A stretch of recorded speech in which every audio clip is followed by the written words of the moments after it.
How are you? Hi, how are you? Please call me Andy.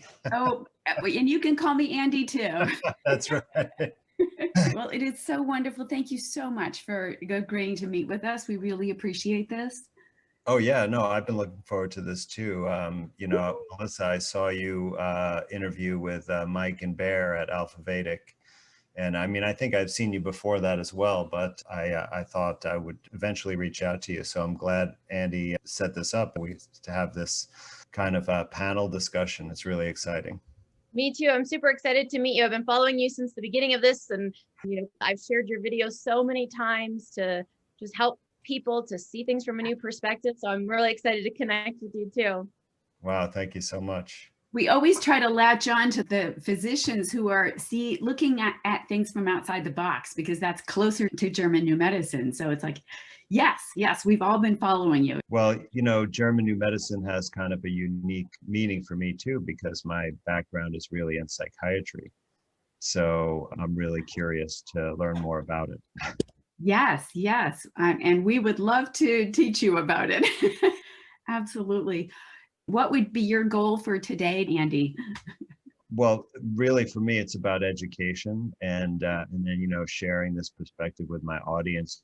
I've featured a number of different people with different kind of perspectives and, all with value. And so I want to, keep bringing that out. And then I want to get more experience myself with things so I know what works for what and, get that information. Let me jump in here. Then I'd like to introduce all of our listeners to Dr. Andrew Kaufman. And if you've been following anything on the coronavirus, you've probably heard his name pop up. So we're so thrilled to be able to have him with us today. He has a BS from MIT in molecular biology. He graduated from the Medical University of South Carolina, and he completed his psychiatric training at Duke University Medical Center. He's conducted and published original research and lectured, supervised, and mentored medical students, residents, and fellows in all psychiatric specialties. He's qualified as an expert witness in local, state, and federal courts, and he's held leadership positions in academic medicine and professional organizations. He's even run a startup company which developed a medical device that you invented and patented. I'd love to ask you about that. Andy, what did you invent? Yeah, sure. Well, it's actually turned out it was a little bit controversial because it was related to suicide. But I was practicing forensic psychiatry, and I came to learn.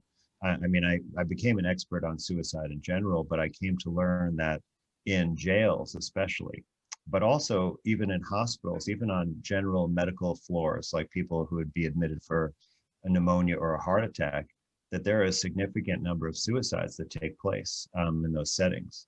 And they rely on, mental health professionals to try to make judgments. And then they have these really intrusive procedures where somebody will follow you around even into the bathroom to make sure that you don't kill yourself. And in jails, they even take away your clothing and don't allow you to come out and socialize or watch TV or even sometimes have a toothbrush or a book to read. And so basically, I came up with an idea with a partner who is a mentor, James Knoll, about monitoring vital signs or like physiologic parameters to see if they could tell us about suicide. And turns out that when people in an institutional setting like a jail or a hospital carry out a suicide, they almost always do it by strangulation, like they hang themselves. And so basically what the idea was is to use the technology that's from a pulse oximeter to measure the pulse waves above the neck. So there would be like a little patch behind the ear that would monitor the pulse waves. And if someone strangled themselves, the pulse wave would drop off and then it would sound an alarm and someone would come to rescue them.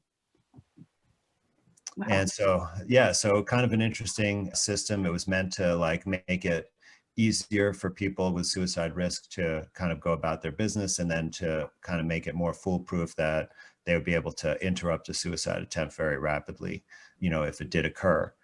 And so it was very difficult though to talk to business people about that because as soon as you mention the word suicide, it makes people very uncomfortable to talk about. So it was really difficult to get going. But I learned a lot from that about how business works, in the United States, which is that basically if you're trying to introduce new technology, there's so many things against you. And I think the best thing you could do really is probably sell the technology and let one of the big companies make most of the money and give you enough to say goodbye to it.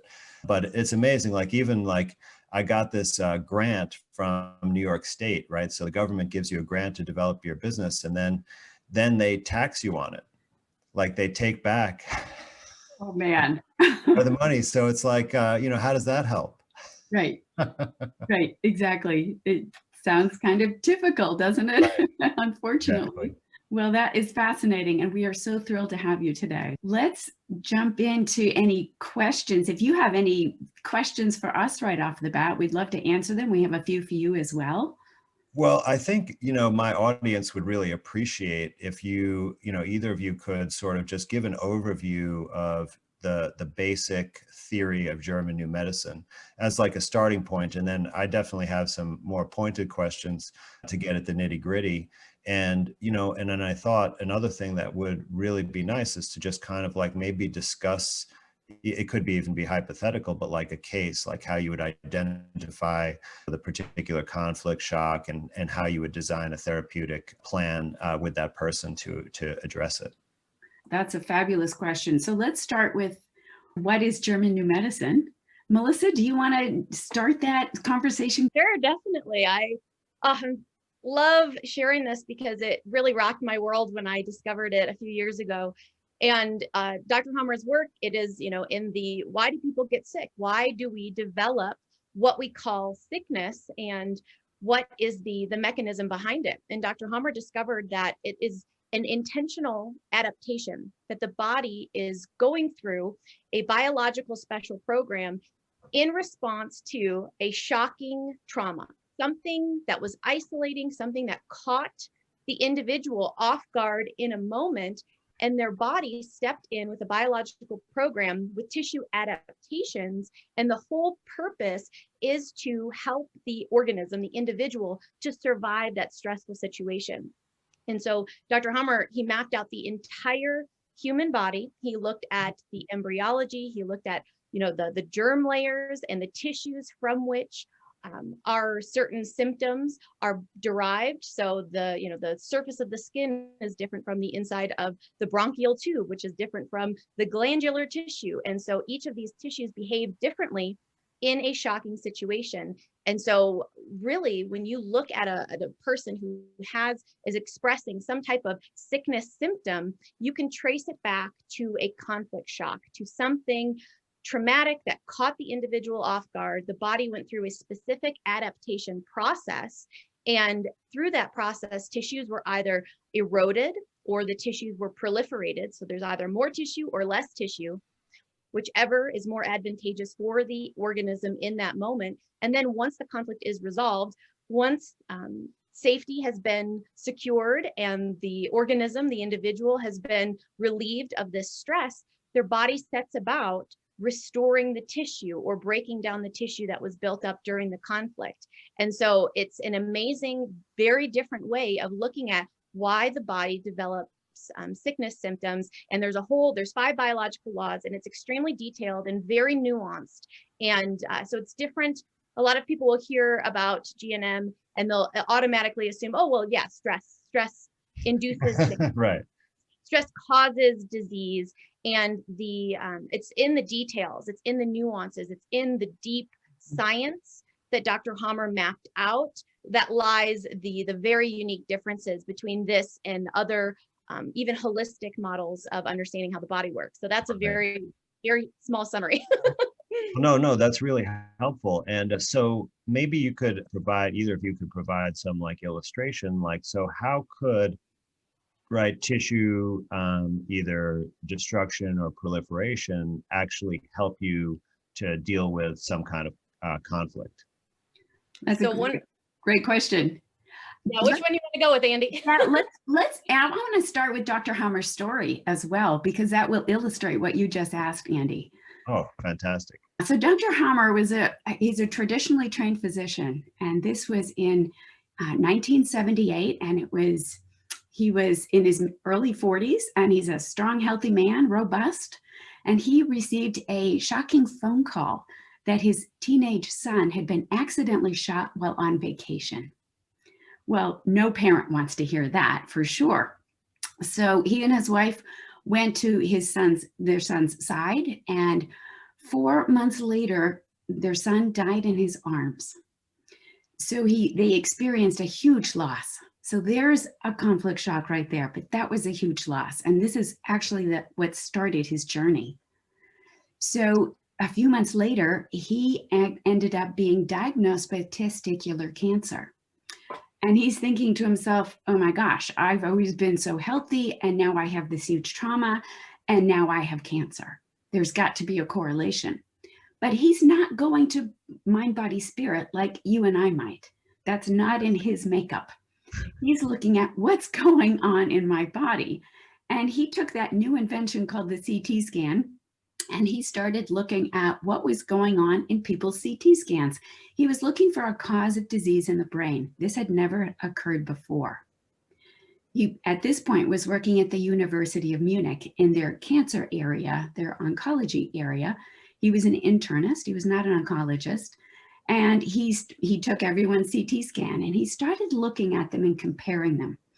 And then he started talking to all of the people in all of his patients.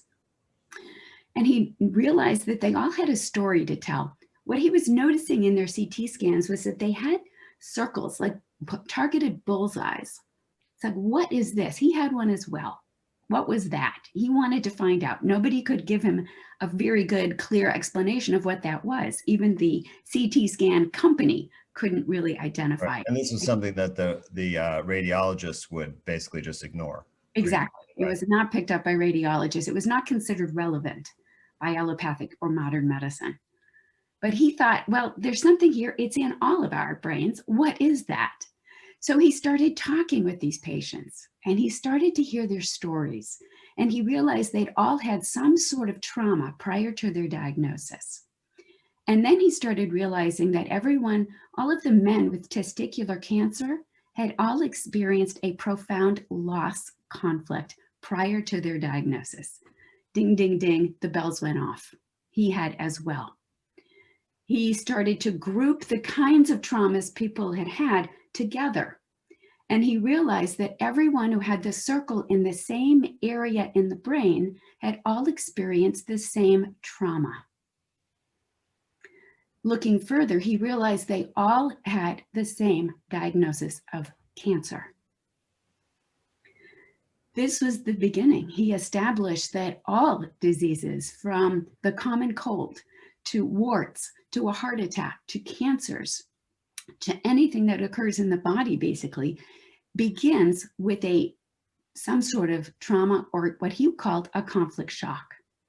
What he realized is, and that's the first biological law, like Melissa said, there are 5 of them. And he realized that at that moment of that conflict shock, our psyche, which is our innate intelligence, he described it as our 5 senses and our nervous system and our brain. That's our psyche. It's different than the Freudian definition. Mm-hmm.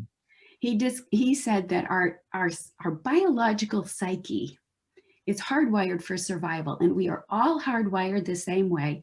Animals are hardwired the same way as well. At that moment of the conflict shock, our psyche determines, all right, is this a safety issue? Are we going to survive this? We may not. This might be so big, we may not survive it. We need to adapt. We need to provide adaptation, like Melissa said. We create cell loss or cell growth or functional loss somewhere in the body. That where in the body is all determined by our perception of the event. So if you have 10 people in a bank robbery and they all experience a conflict shock, they might all experience a different conflict shock because they perceive it differently. Mm-hmm. So their perception starts the program that begins with that circle that impacts immediately with that conflict shock. A program begins cell loss, cell proliferation, or functional loss. We are now in the first phase, which is called being conflict active. We're upset. Now, we're not going to be aware of the cell growth or cell loss or functional loss. That's below our level of consciousness. We don't wake up the next day and say, oh, I think I just lost some cells in my liver or grew some cells in my liver. We don't say that. We don't know that. But what we know is that we're upset. And that's a clue right there that you are conflict active. You might be conflict active for 5 minutes. You might be conflict active for 5 years, 10 years, 20 years, hopefully not long. Hopefully you're able to resolve the issues that occur in your life. And when you do, your nervous system then switches from being sympathetic dominant when you're conflict active to being parasympathetic dominant when you're in the second phase, which is known as the post-conflict phase. Right. So basically you're in sort of survival mode during the conflict phase, and then you're in, thriving mode, the parasympathetic mode, when you're not in conflict. Right. So it immediately switches, and now your body works to restore homeostasis. If you grew cells during the conflict active period, now you're going to break them down. There will be pain, swelling, and inflammation with that. That's normal. There might be a bloody discharge as well. It's getting rid of the remnants. That's normal. We expect that. So could you make this type of inference with respect to Dr. Hammer's relationship between the shock and the proliferation, that so perhaps he experienced a loss, which was related to danger, right? Because his son was also shot. So in order to prepare himself to protect against further loss, if his testicle made more testosterone, he could build up more muscle and then be better prepared to protect himself. Like, is that sort of the logic that you could draw from it?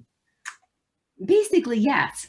Think of lungs. So lungs are big right now, right? And so the lung alveoli program is cell increase. So we're growing more cells in our lungs. The reason we do that with a death fright conflict is so that we have more oxygen in order to live.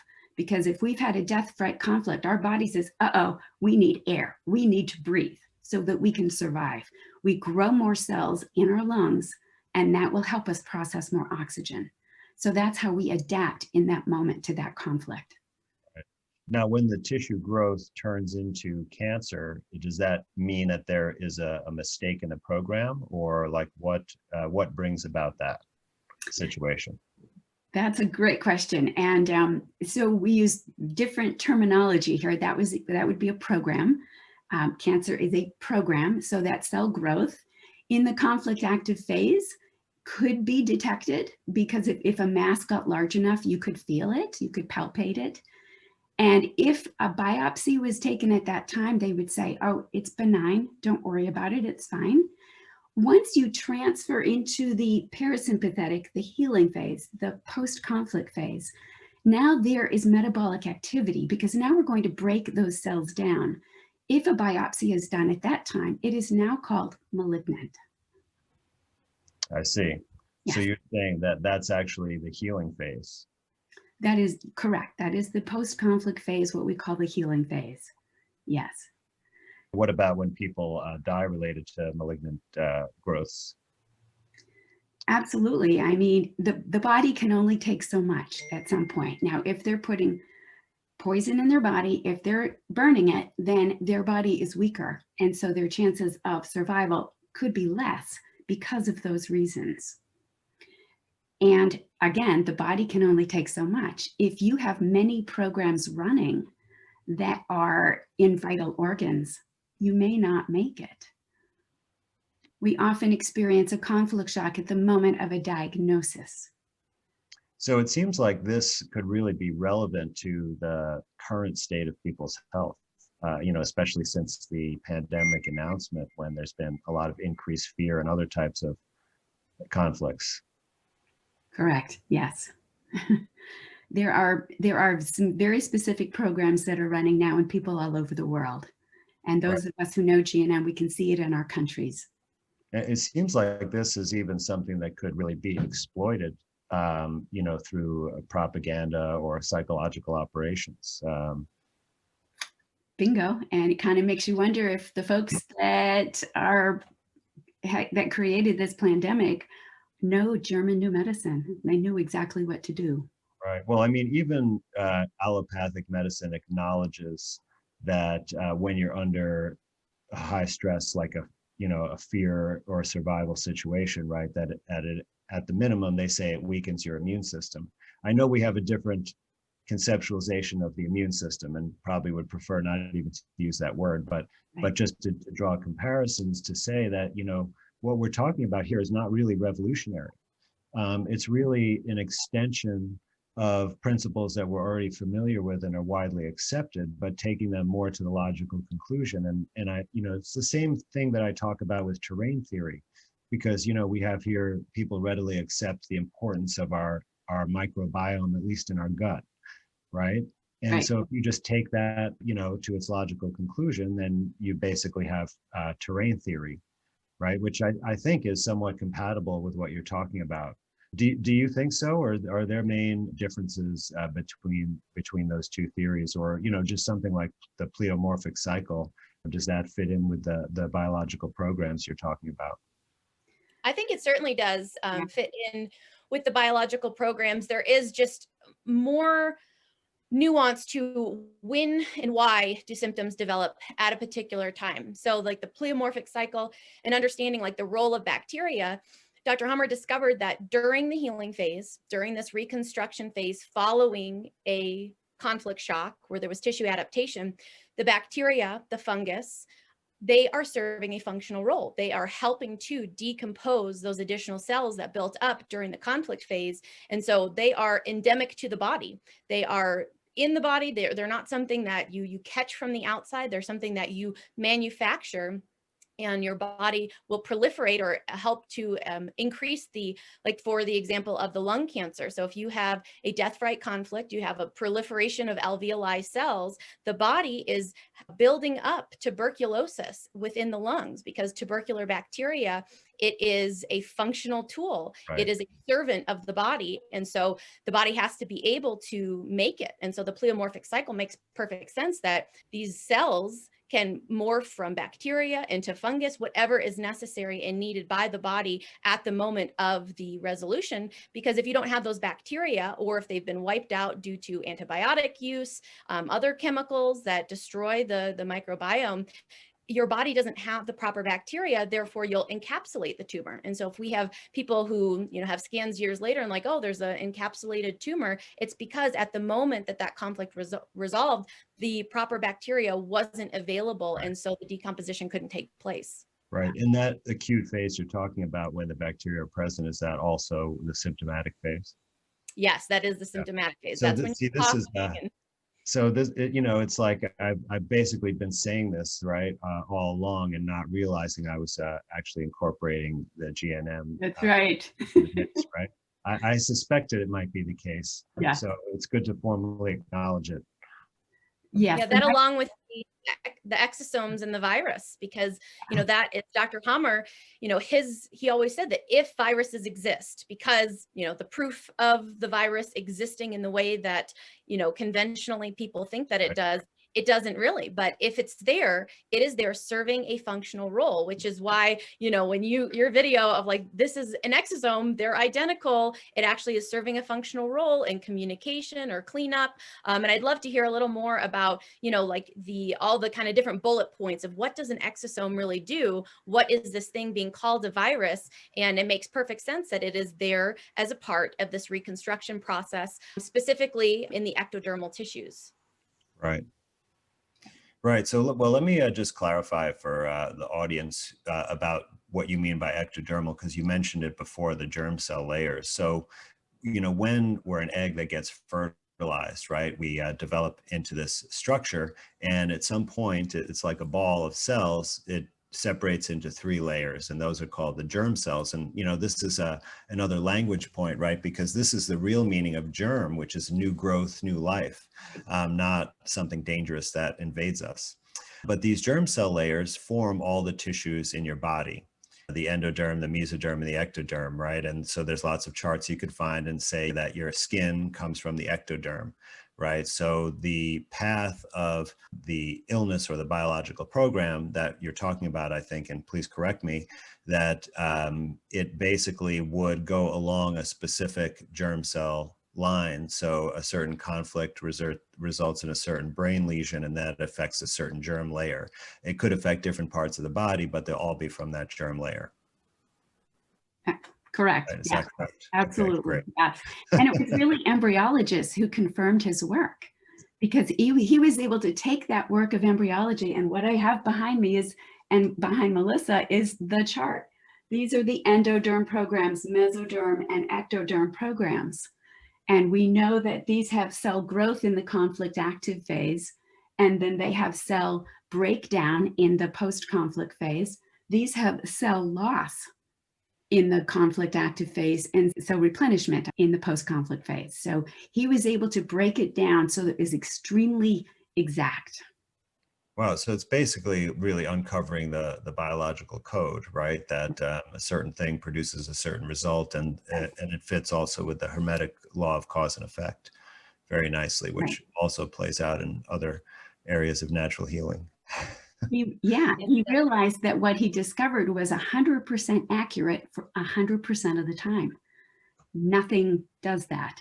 There's nowhere you can say that in modern medicine, unfortunately. Absolutely. Yeah, you can show much, much lower effects and get things approved by regulatory agencies. Yeah. Yep. No, there's nothing that has 100% of anything in medicine the way that they teach it in medical school. Yeah.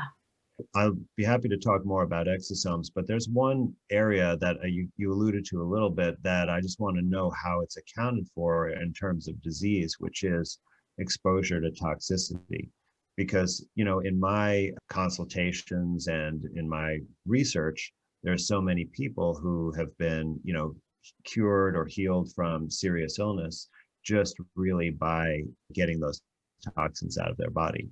So I just wanted to see. Now I know from my experience, whenever I've talked to clients, that there's almost always a detectable emotional component there of some kind. Usually it's based on a past trauma of some sort, and it probably could fit neatly into the conflict shock categories if I applied that to it. But it seems like sometimes those things could have been very far in the past and maybe set in motion a pattern of behavior that brought about the toxicity, or it doesn't always necessarily have a direct cause that I can perceive.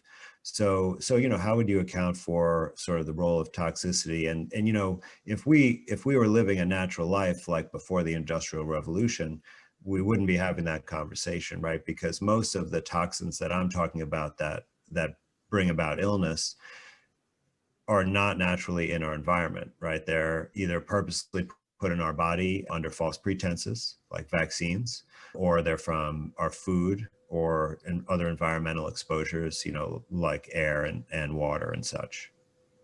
This is a great question. And exposure to toxicity does not happen in a vacuum. Like you said, like when a person is exposed to something, and I think the biggest thing to point to the conflict involvement is the disparity in how people respond to toxic exposure. So even like a whole town that's, poisoned because of Teflon or whatever, like people are developing different types of cancers. It's not all the same type of cancer. And so we have to look at how the toxicity is like depleting a person's vital reserves, depleting their body in general, weakening them, making them more susceptible to things like conflict shocks. And so obviously like toxins in and of themselves can be damaging to the body. That's absolutely true. And I think that the future of medicine is going to be in evaluating brain scans and really determining, is this symptom expression simply the detoxification, the body trying to rid itself of this toxin, or is it a biological program or some combination of the two? Right. And so I think that there is, you have to take the entire ecology of the organism, of the individual into account when you're trying to figure out, was it just the mold exposure? Because everybody in the house was exposed to the mold, but only 2 people in the family developed symptoms, and those symptoms were extremely different. And so that's where I take an approach where I look at everything is like, yeah, let's clean up your environment. Let's not continue the toxic assault. Let's get the stuff out. Let's get back to nature, but let's also address, the psychobiological conflicts and how are you reacting. A big thing for myself personally, because I kind of come from the model of terrain and toxins, I created so many conflicts for myself after learning more about toxins. So I would create a stink conflict anytime I smelled an artificial fragrance, where before I'd smell them and I was like, oh, that smells good. But it became something that I convinced myself, oh, I'm allergic to it because it's poisonous for me. Or I created a conflict about adulterated oils. I was like, oh, these toxic seed oils, when I eat them, it causes acne. And it wasn't that. I created a feeling soiled conflict after educating myself about toxic oils. And I thought, oh no, it's inflammatory. It's causing the digestive issue or the acne. And so you have to kind of peel away the difference between, the actual substance. Is this ideal? Do I want this in my body? Versus what's my story that I'm like layering on top of this, creating conflict within myself. So I take a, look at all of it, remove the toxins, but definitely address the conflict components. Wow, that's really fascinating, because I just realized that I could be causing some harm sometimes when I'm talking about various toxic foods and such. So essentially, you're kind of talking about some form of diathesis model, right, where you have a vulnerability, and it could be, in either direction, right? You could, as a result of a conflict shock, be more vulnerable to the toxic effects of substances, right, or vice versa, as a result of toxicity, be more vulnerable to a psychological conflict shock experience, right? And then you could have both of those also simultaneously, and they could, in fact, be intimately related, right? And then they feed off each other. So you really need to, address, as I've always said, the whole person. You do. And I always tell my students when they ask me that, oh, I'm drinking from a plastic water bottle, I'm going to have breast cancer. And it's like, okay, wait a minute.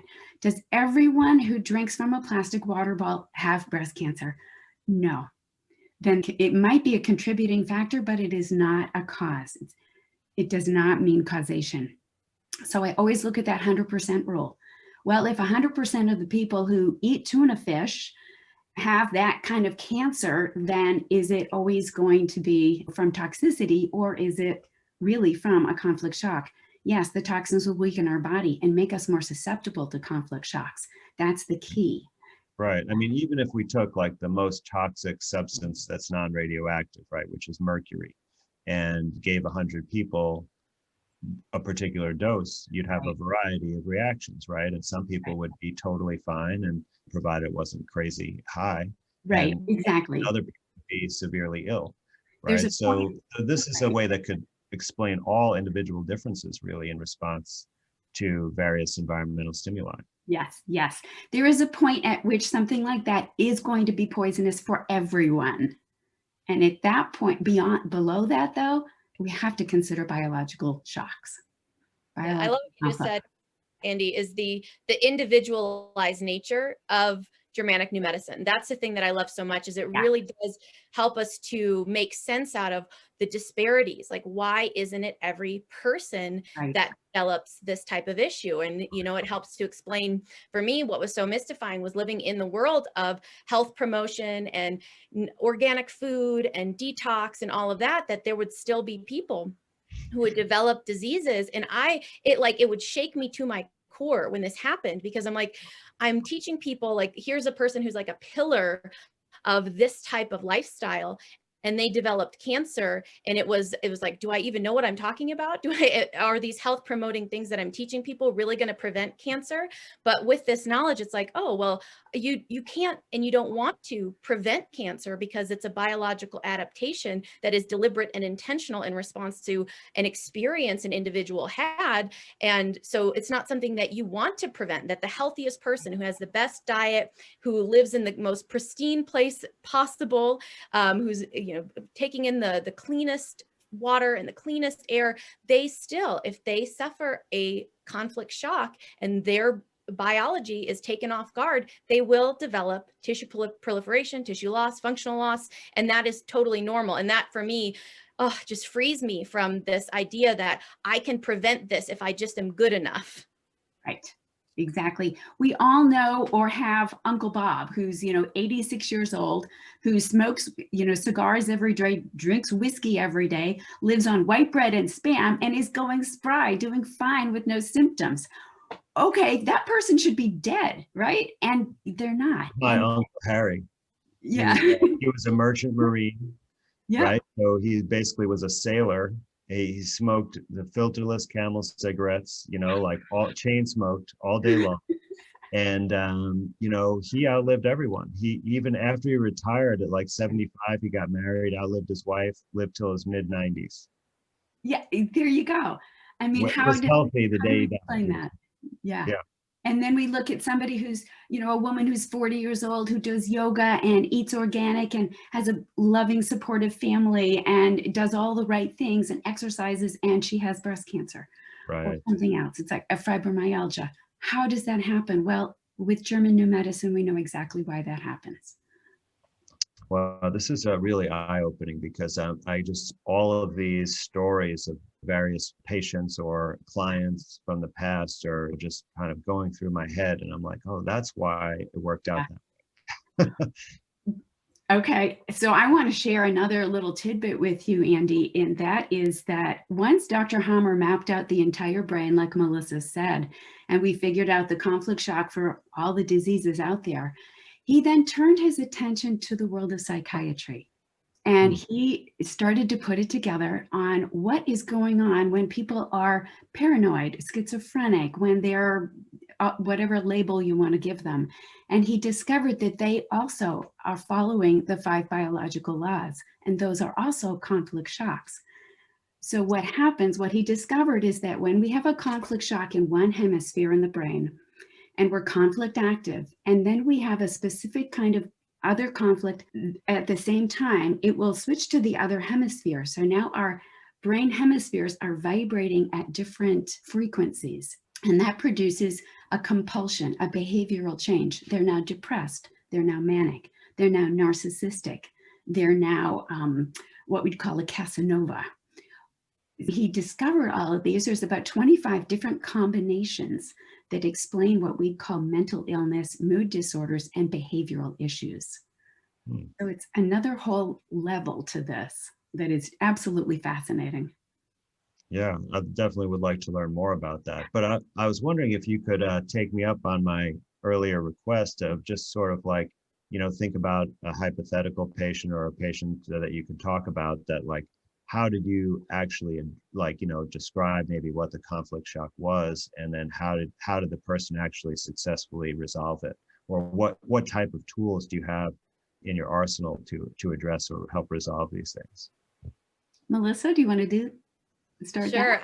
That? I think a great example right now would be the isolation, abandonment, refugee existence type of conflict. So this is one of the just most amazing biological programs Dr. Hammer discovered, and it has to do with the kidney collecting tubules. And so when an individual is feeling isolated, when they're feeling like the black sheep of their family, when they're feeling like no one understands them, when they're feeling like I'm the only one who is awake and alive and everybody else is covered, they're masked and they're afraid and they're in their house. I'm like, I can really relate, Melissa. I think most people can. I think that that's a big one right now, and they're feeling so isolated. And so at a biological level, and another thing that's so cool about this work is looking at this ontogenetic, like how it all started. So looking at the brainstem being the oldest portion of the brain, and so it's like got the most ancient biological programs are from this endodermal tissue controlled from the old brain. And so when you think about the biological correlation, it is feeling like a fish out of water. So back when organisms were just water dwelling, if you were washed up on the land, that's like 911 emergency, you're gonna die. You are isolated, you are a fish out of water. And so the biological program to help you survive until the tide comes back in is to close off the kidney collecting tubules and hold on to water. And so our modern equivalent of that is feeling isolated, fish out of water, afraid for our lives, feeling rejected, nowhere to go. I can't go back home. I'm quarantined. I'm afraid. Then the body, your biology is getting the message, ooh, 911, fish out of water, close down the kidney collecting tubules. And so if a person has been home, isolated, not able to go to their job, afraid for their existence, for their ability to pay their bills and take care of their children, and they're home and they think, oh, I've just been snacking too much and I'm gaining weight. It's not weight that they're gaining necessarily, it's water. And so if a person is like putting on weight and just, they're not peeing as frequently, it's like this person is active with a kidney collecting tubule biological program, and they're in the active phase. So what is it going to take for this person to bust out of this conflict, to feel the sense of, I'm okay, I'm connected, I'm going to be okay, everything's going to work out for me. For me and my work, that's really what I do with people, is coach them through different ways, because it's not going to be the same for everyone. Just like the conflicts aren't the same for everyone, the resolution is not going to be the same for everyone. So it's an experimentation process. I have personal kind of toolbox that I bring in and I say, try this, think about it this way. Sometimes we, very practical solutions are always the best, is like, what can we do to help you feel more connected? Is there a small group that you can get involved in? Are there people that you can go to see, or someone that you can call or connect with that will help you to feel this sense of okayness, that I'm going to be okay? Can we start brainstorming about, an at-home business that you can start getting an income so that you don't have to be worried about sustaining your finances? And so it's like, what is it going to take for you? And sometimes we have to go out to the biggest picture, cosmic spiritual work to allow the person to feel like, what, ultimately, existentially, I am okay. I'm going to be okay. I'm going to make it through this. And whatever it takes for that person, when they make that shift, when they feel I'm going to be okay, then they're going to be up at night sweats. The night sweats indicate that the tubercular bacteria are at work breaking down the extra cells that were closing off the kidney collecting tubules, and they'll be up all night sweating and peeing. And they'll probably wake up in the morning 5 pounds lighter because they've resolved the conflict. Right. Now, it's important that they don't go to the doctor, because then they'll end up on an antibiotic for a urinary tract infection. But yeah, this is really, really fascinating. So it sounds like really you're kind of like getting in the trenches and rolling up your sleeves, and it's like, let's figure out how to solve this kind of approach. And you're not, following a manual of some, psychotherapy that the person is probably not going to really do once they leave your office, right? So how invested do people get? Because this is very similar to the model that I use when I work with clients, that I just provide them information, and then it's up to them to actually do anything, right? They have to obtain materials, they have to plan out their schedule, they have to make checklists or whatever is required. And it sounds like it's really like that here. It's sort of up to the person. You're just providing information that, okay, this might help the situation, or this or that. You choose which works for you, and you do it. Exactly. Yeah, it is. It's very individual. I really recommend and suggest that people really understand the biological program, because understanding the biology and understanding the symptom is so important, because a person's reaction to their symptom can keep them stuck. And that's how you get caught in this vicious cycle where I'm retaining water, I'm feeling like I'm not connected to people, but now I'm feeling overweight. And so I feel like I can't go connect with people because I'm not my best self right now. And so they have to take the tools and remind themselves daily and do the work. And so, yeah, there is definitely a personal individual responsibility. No one is coming to save you.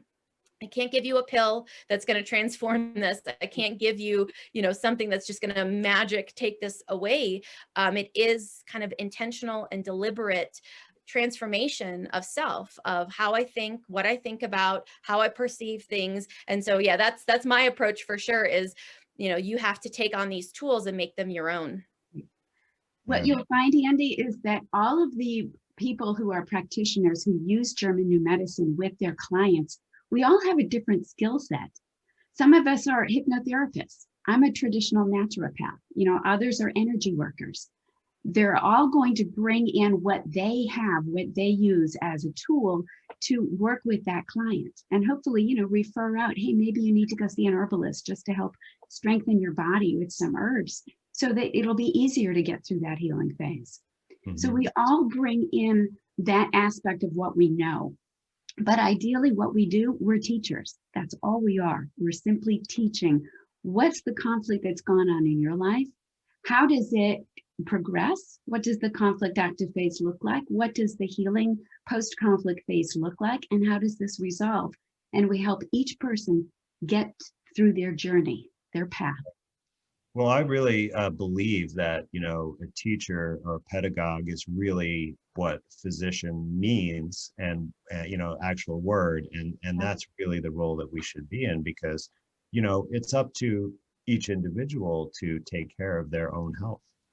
Right. And we can't really do it successfully for them. Of course, we have, the white coat allopathic model, which makes you believe that someone can do it for you if you just, swallow that pill or sign the consent form so that they, you can be surgerized, that's all it takes, and they'll actually do the work, for you. Right. But and what really led me to this point was just observing time in, after time, that people who did take that pill and expected someone else to do all the work, that nothing changed for them in their life. Not really even one time, with there are a couple of discrete examples, like if someone's having a seizure, usually you can stop it with medication, but they'll still have more seizures though. Right. Right. So it's a very, very limited benefit at best. Yeah, exactly. And so if somebody was having seizures, which is what we would call an epicrisis, which is halfway through the post-conflict phase, it's simply the pushing out of the edema in the circle in the brain and on the organ level. So there's an epicrisis in all biological programs. And if there's muscle involvement, especially striated muscle, we will see that epicrisis. That's what we call a heart attack, or it could be a bronchial cough. It's a coughing. So we might see that, but for a lot of programs, you don't see the epicrisis. It's simply the pushing out of the liquid. But if somebody had multiple seizures, we would work with them so they understood why they were having repeated epicrises.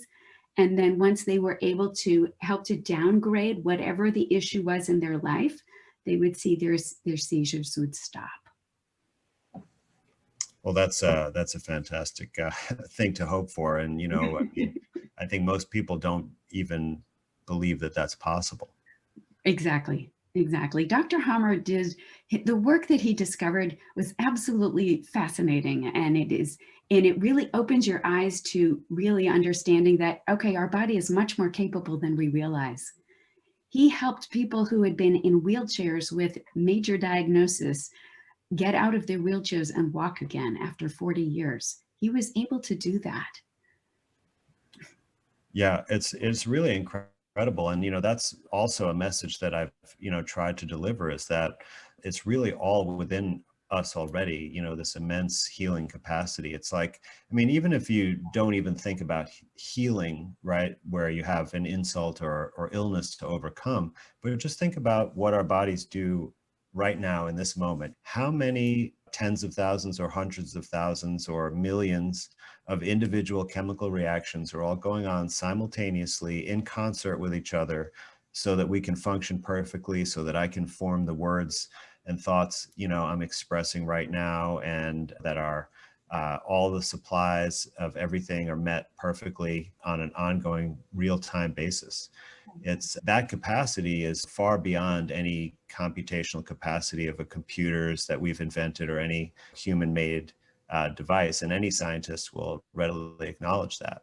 So, how does this happen? And of course, if there's this much ability and power within our bodies, then of course it can overcome any obstacle, at least up to a point in which the body is worn out, right? Which is an inevitability for all of us. It's up to a point, correct. But if we understand how the body is overcoming these difficulties, and simply do things to support the natural function, right, which is what we're all doing, even all the different angles that we approach it are all fit with that paradigm, then the body can simply restore itself, to balance. And that's so empowering, because it means that we don't have to rely on any outside source, that we can do it all ourselves.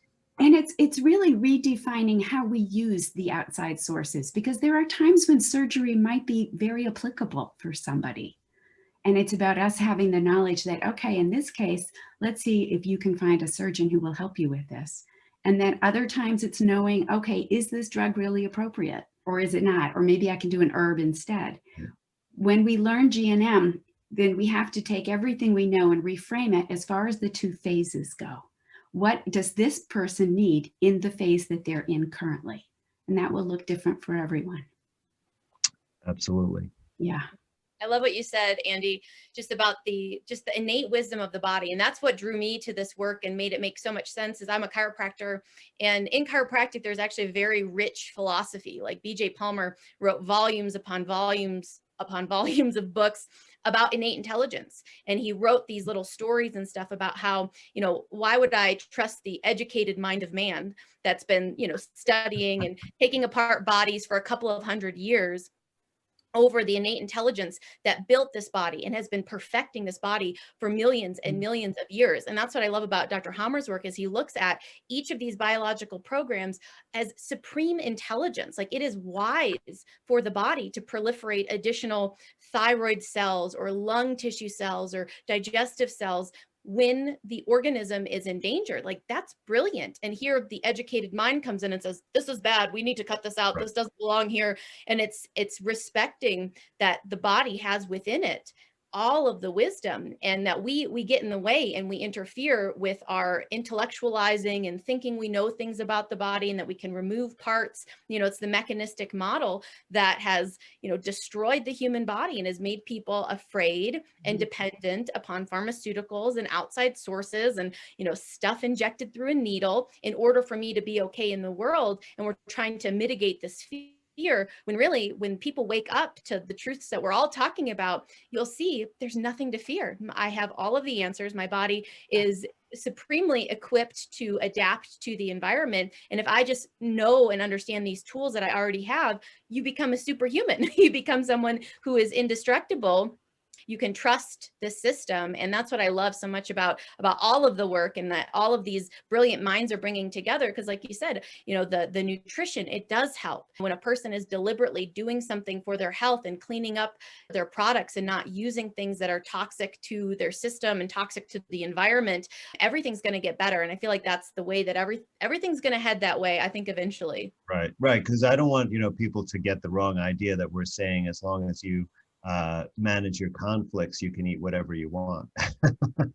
Right? It's important to still strive towards it. But, that's so important that when you take the care to try and improve your quality of life by, eating cleaner, better food, for example, that it has that strong psychological effect, right? That you say, oh, I'm doing something positive for myself.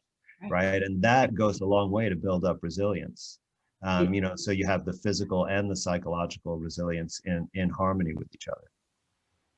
I feel like this might be a good time to wrap this up, but I would love if we could, maybe even make this some kind of a series where we could highlight cases or like try to solicit some questions and talk about how we might approach a situation or something like that, because I'd like to learn more, certainly, and I think it would be really enlightening for the people to get that kind of exposure. Right. I want to say that both of us teach German New Medicine. I've been working with it clinically since 2009. I had a wellness center and worked with it, and now I just teach German New Medicine worldwide, virtually or in person. Melissa as well, she's an amazing, amazing practitioner. So we teach GNM, and we together developed an organization for those of us who work with German New Medicine. And right now it's called USAGNM.com, and we are changing the name and rebranding it for the new year. But it lists on our website pages practitioners that use German New Medicine, and they all have different backgrounds. But we're all really good people, really nice people, and we love to work with folks. So definitely check out our website. That sounds amazing. And, I also am very interested in educating people on, different ways of healing. So what, if someone is just casually interested or wants to learn more for their health, would it be appropriate, or do you have formal programs, or how does it work exactly? Well, we're all a little different in how we approach it. I have formal programs that I do. I have a basic course for everyone, for lay people. And then I also have an advanced 6-month course for practitioners, holistic practitioners and healthcare providers who want to learn how to implement GNM into their current existing practice. So, and Melissa, what do you have? I have on my YouTube channel, I have GNM 101. That's typically where I send everyone. That's like my, my hour-long YouTube presentation to just get people to dip your toes in the water of GNM. And then as far as like educational, if you're interested in learning the science, I typically refer people to Andi's course. But if people are interested in learning, like, how do I deconstruct this experience? I have courses and I do coaching based around that, which is trying to get a person to see where they are, what they're dealing with, what are the elements, the internal elements of this conflict, and how can I transform this experience? And so that's really where I focus my energy and attention, and how to help a person to change that inner sensation of I'm not okay, I'm stuck, I'm afraid, things aren't good, to I can handle this, everything's okay, to make that shift from conflict to resolution. And so that's kind of what I focus my attention on with helping people. Wow, that's fantastic. So, and do you work with people remotely, I imagine, as well? Yes, So, from all over, which is so awesome. Yeah, that's fantastic. I love that too. So it sounds like, we have great opportunities for lots of learning, both, on the individual level and even, to integrate this into your own practice and become a GNM professional.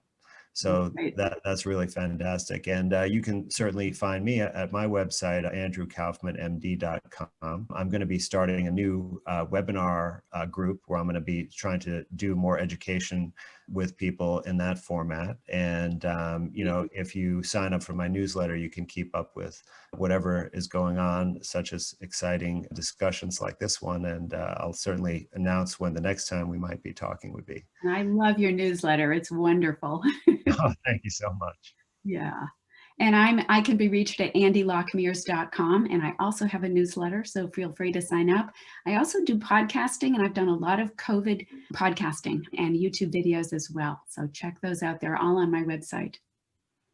And I'm at drmelissacell.com, YouTube, Dr. Melissa Cell. You can find me there, Instagram, all the places, Telegram, if you're, getting off the Facebook land. Yes, like we all should be. Absolutely. That's right. Thank you so much, Andrew. This was awesome. Yeah, it's really been great. I feel like we're old friends. I know, right? It's like we're on the same wavelength, and it's so wonderful when we find other folks that they get it on a big level, and we're always trying to reach people who get it, because a lot of people won't, and that's fine. And we're always trying to reach the ones who will get it. So we're so excited. Yes, thank you so much.